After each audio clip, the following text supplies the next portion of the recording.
monde actuel est témoin d'un développement exponentiel dans le domaine des communications par voix, images et données. Une chose qui a poussé les scientifiques à opter pour la technologie de la fibre optique. Le tout premier câble à fibre optique a connecté les États-Unis à la France et à la Grande-Bretagne en 1988. Et depuis, des centaines d'autres ont été installés dans le monde entier. Contrairement à la plupart des câblages dans nos maisons et nos espaces de travail, les fibres optiques ne conduisent pas l'électricité. Au lieu de cela, elles transmettent l'information en utilisant la lumière. Mais comment cela est-il possible? La lumière est sans aucun doute l'élément clé de cette technologie. Il faut tout d'abord comprendre que la lumière n'a pas besoin d'un milieu pour se déplacer. Elle se propage dans le vide à une vitesse de 300 000 km par seconde. Il faut aussi souligner le fait que la lumière est une énergie rayonnante qui transporte de l'énergie et donc de l'information. On est habitué à l'idée que la lumière se propage selon une trajectoire rectiligne, c'est-à-dire une droite. Mais en réalité, la lumière se réfracte. Les matériaux optiques sont caractérisés par leur indice de réfraction N. L'indice de réfraction d'un matériau est le rapport entre la vitesse de la lumière dans le vide et la vitesse de la lumière dans le matériau. Lorsqu'un faisceau de lumière passe d'un matériau à un autre avec un indice de réfraction différent, le faisceau est courbé ou réfracté à l'interface. La réfraction est décrite par la fameuse loi de Snell. Lorsque la lumière parcourt un câble à fibre optique, elle rebondit à plusieurs reprises sur les murs du noyau. On peut s'attendre à ce qu'un photon s'échappe simplement des bords, mais en réalité, si la lumière frappe le verre à un angle moins de 42 degrés, elle se reflète à nouveau comme si le verre était vraiment un miroir.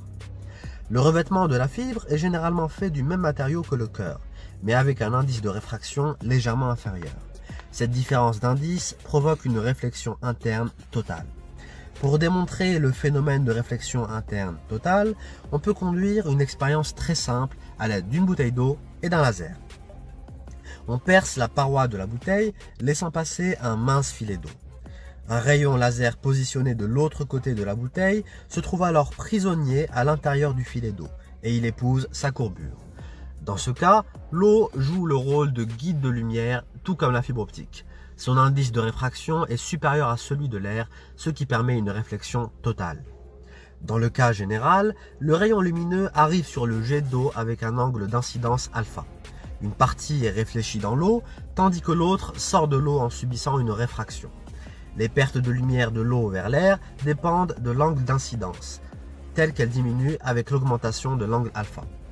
Au-delà d'un angle d'incidence limite, soit l'angle critique, il n'y a plus de perte de lumière. On parle alors de réflexion totale interne. En effet, si vous regardez de plus près un câble à fibre optique, vous verrez qu'il est composé de fins brins de verre appelés fibres optiques. Le nombre de brins peut varier en fonction du type de câble que vous possédez. Mais chaque brin a généralement une taille inférieure à 1/10 de la largeur des cheveux humains et a la capacité de transporter environ 25 000 appels téléphoniques, ce qui est très impressionnant. La fibre optique est aussi une technologie verte, plus économe en termes d'énergie que le câblage traditionnel. Le cycle de vie de la fibre optique est infini et les mises à niveau de l'optique peuvent être effectuées et mises en œuvre sans jamais avoir à modifier le câble, alors que le câble en cuivre souffre de détérioration au fil du temps. De toute évidence, on peut éliminer ces problèmes en utilisant la technologie de la fibre optique, car la lumière ne génère pas de chaleur lorsqu'elle passe à travers un câble. Par conséquent, il ne fait aucun doute que les câbles à fibre optique sont à un niveau supérieur et dépassent de loin les autres câblages.